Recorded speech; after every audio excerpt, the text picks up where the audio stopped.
दोस्तों, क्या आपने कभी सोचा है कि अगर चांद ना हो तो क्या होगा? और क्या आप जानते हैं कि अगर चांद की उत्पत्ति ना होती तो शायद आज हमारी धरती हरी भरी ना होती और हम इस सुंदर धरती पर भी नहीं होते, बल्कि मंगल ग्रह जैसी किसी बंजर जमीन पर पड़े होते। क्योंकि यकीन करना थोड़ा मुश्किल है, लेकिन नासा के अंतरिक्ष वैज्ञानिकों के मुताबिक आज से लगभग 4.5 अरब साल पहले हमारी पृथ्वी 8,500 डिग्री के टेम्परेचर पर एक खोलते हुए लावे के रूप में उबल रही थी। तापमान इतना ज्यादा था कि आज का मनुष्य पैर रखने की हिम्मत तक नहीं कर सकता था। यानी कि आप अभी जिस जगह पर मजे से बैठकर इस वीडियो को देख रहे हैं, वो जगह आज से लगभग 4.5 अरब साल पहले किसी नर्क से कम नहीं थी। और पृथ्वी पर एक दिन महज 12 घंटे का होता था। लेकिन आज देखा जाए तो हमारी पृथ्वी एक अनोखा ग्रह है। पर इतना बड़ा परिवर्तन आखिर हुआ कैसे? कैसे एक गर्म लावे से उबल रहा ग्रह एक हैबिटेबल ग्रह बन गया?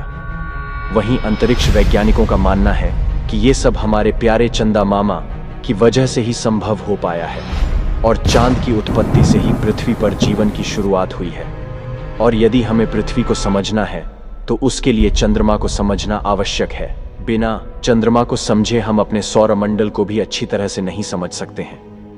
दोस्तों, जैसा कि आप सभी जानते हैं कि चांद हमारी पृथ्वी से लगभग 3,84,400 किलोमीटर दूर है और चंद्रमा पृथ्वी का पूरा एक चक्कर 27 दिन 7 घंटे 43 मिनट 12 सेकंड में लगाता है।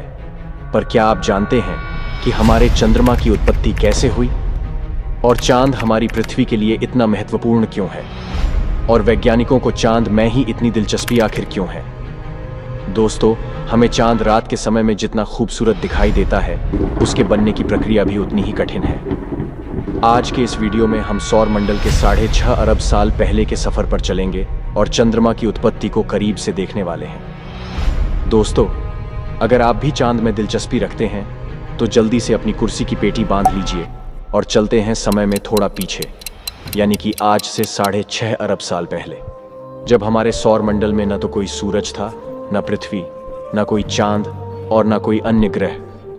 नासा के अंतरिक्ष वैज्ञानिकों के मुताबिक आज जिस जगह हमारा सौर मंडल है, वहां विभिन्न प्रकार की गैसें और धूल के छोटे छोटे बादल हुआ करते थे।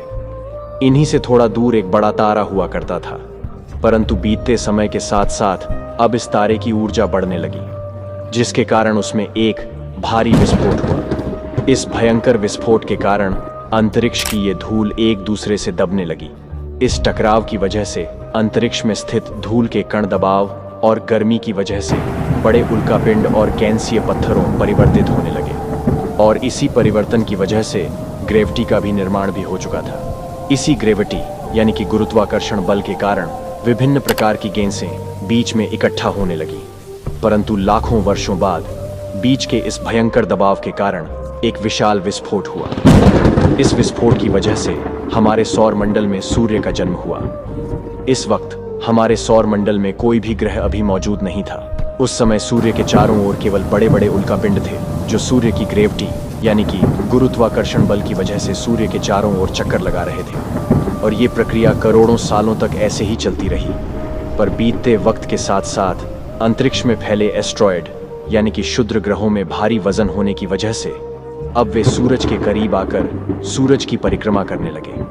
धीरे धीरे इनमें भी ग्रेविटी होने की वजह से भारी टकराव हुआ, जिसके परिणाम स्वरूप मरकरी, विंस, अर्थ, मार्स यानी कि मंगल ग्रह जैसे अन्य कई ग्रहों का निर्माण हुआ।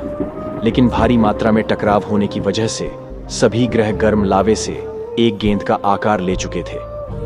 वैज्ञानिकों के मुताबिक उस वक्त यानी कि आज से 450 करोड़ साल पहले पृथ्वी और मंगल ग्रह के बीच थिया नामक ग्रह सूरज की परिक्रमा किया करता था। लेकिन पृथ्वी में अधिक ग्रेविटी यानी कि गुरुत्वाकर्षण बल होने की वजह से थिया ग्रह अब धीरे धीरे हमारी पृथ्वी की ओर बढ़ने लगा। अब वो समय था जब हमारी पृथ्वी खोलते हुए लावे के रूप में उबल रही थी और इसका टेम्परेचर 1200 डिग्री सेल्सियस था। यानी कि उस समय हमारी धरती किसी नर्क से कम नहीं थी और धरती पर कोई वातावरण न होने की वजह से लाखों की संख्या में एस्ट्रॉयड की बारिश हो रही थी। और ऐसी ही घटना हमारे पड़ोसी ग्रह थिया पर भी हो रही थी। और अंत में पृथ्वी की ओर बढ़ रहा थिया ग्रह 1500 किलोमीटर प्रति सेकंड की रफ्तार से पृथ्वी से टकराया।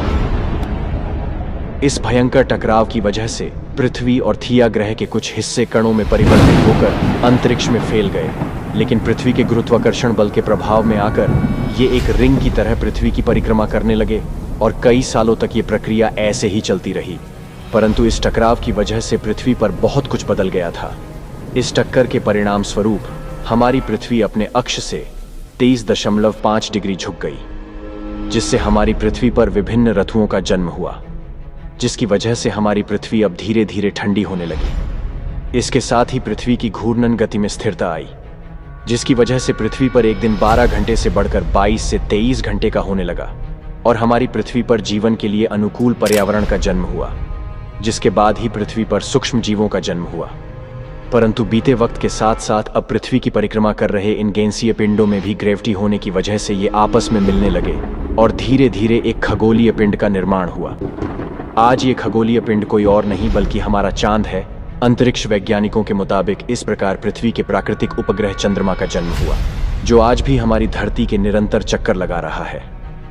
दोस्तों, नासा के वैज्ञानिकों की ये थ्योरी सही है या नहीं, इसका निर्णय तो मैं आप पर छोड़ता हूं। आप अपनी राय कमेंट बॉक्स में लिखकर मुझे शेयर अवश्य करें। लेकिन हाँ, ये बात सत्य है कि चंद्रमा के कारण ही प्रकृति में हलचल होती है, समुद्र में लहरें उठती हैं, धरती पर ऑक्सीजन उपलब्ध होती है और चंद्रमा की सतह पर उपस्थित अनगिनत गड्ढे ये बताते हैं कि हमारे चांद ने लंबे समय तक उल्कापिंडों की बमबारी को झेला है। पर बहुत से लोगों के मन में ये सवाल होता है कि तो फिर वैज्ञानिकों को चांद में इतनी दिलचस्पी आखिर क्यों है? तो इसका मुख्य कारण ये है कि चांद की उत्पत्ति पृथ्वी और थिया ग्रह से हुई है। इसी वजह से चंद्रमा के कष्ट में पृथ्वी की तरह ही कई महत्वपूर्ण खनिज पदार्थ हो सकते हैं। इसके अलावा चंद्रयान 1 ने चंद्रमा की सतह पर वाटर आइस और हाइड्रोक्सिल के रूप में पानी की खोज की है, जो भविष्य में किए जाने वाले मून मिशनों के लिए एक बहुत बड़ा खजाना है। और अगर हम इस पानी को अच्छी तरह से हार्वेस्ट कर पाए तो भविष्य में मंगल ग्रह की यात्रा के दौरान एस्ट्रोनॉट और उनके स्पेसक्राफ्ट के लिए चांद फ्यूल स्टेशन का काम कर सकता है।